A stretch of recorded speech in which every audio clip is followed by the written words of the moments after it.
Hey, what's going on, guys? Osman here, coming to you with another update about the BTC USDT on a weekly time frame. So far, today is Tuesday, the 24th of February 2026. And looking at the chart on a weekly time frame, we can see BTC has been trading inside a big rising wedge. So this is a big rising wedge, right? And basically, what happened on around 3rd of November, we saw BTC lost its support around $90,000, and then the price eventually went down towards 80,000, and then we saw it made a sort of a bear flag. Price came in towards the EMA 50 on a weekly time frame around 97,800, and then we saw another breakdown which actually took the price further down towards this level, which was around 60,000 on some exchange, and on Bybit around 59,800, which is the previous low. So far, what we have seen BTC has been closing a few weekly candle below in red, right? So we saw one here, two, three, four, five, six. So far, six weekly candle has been closed in red.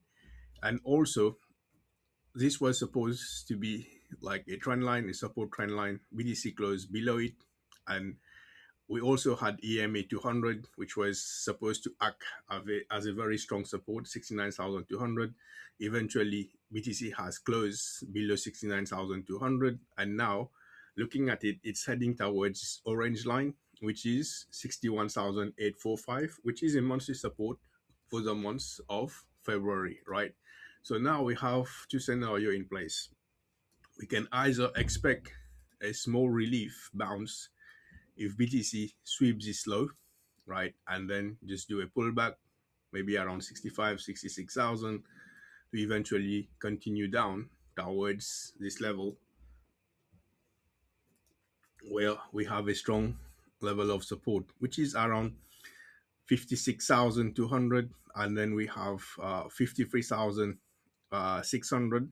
So this is the area where I have posted to start accumulating BTC, right? Because we can expect a strong bounce in this support area, and also the fear and greed index is below 5. So this means there is a lot of fear in the market.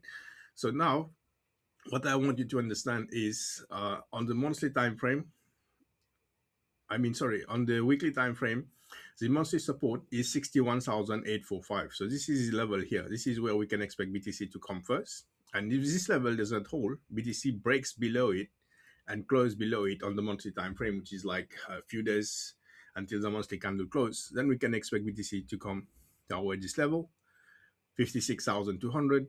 If not, then 53,800, which will be a very good buy entry. It's actually 53,600, but I'm just going to buy a little bit above, just in case it doesn't sweep the liquidity below. If it does, then obviously I'm going to buy slightly below as well, which is around 52,000 or 53,000 levels. So these are the levels which are very good buy level, right? And then we can also expect it to come towards this level, 50,000, right? So if you see 50,000, then this will make sense as a trend line. So you can come and touch this trend line and then bounce from this level, right? So now I want to show you to scenario like how we are getting this level to actually buy. These are not random level, so it's just based on technical analysis. So what I'm going to do, I'm going to show you how I got this level. So if we look at this chart here, like where my mouse is, we can see BTC has done this bear flag, right? I mentioned this is a bear flag, and then we saw the breakdown happens here, and then price eventually came toward this level, right? So what we're going to do now, we're going to measure, right? So if we measure from this level here till here, right? And this is where it's actually coming. It's actually coming exactly around 53,000, maybe 53,583. So let's say 53,800, 53,600, 50,800. So this is the level that we are expecting, right? So now So now if we measure from this big um, line, let's say the bear flag is from this here and all the way down here. So this is where we are getting around this 43,600, which is a demand zone, right? So if we measure all the way from here, right? And also what I want to do as well, if we measure the size of this rising wedge here and then move it till here, this is where it's coming. It's coming exactly around this level, around 46,200, right? So I hope this video was helpful, and I'll see you on the net. Take care. Bye-bye.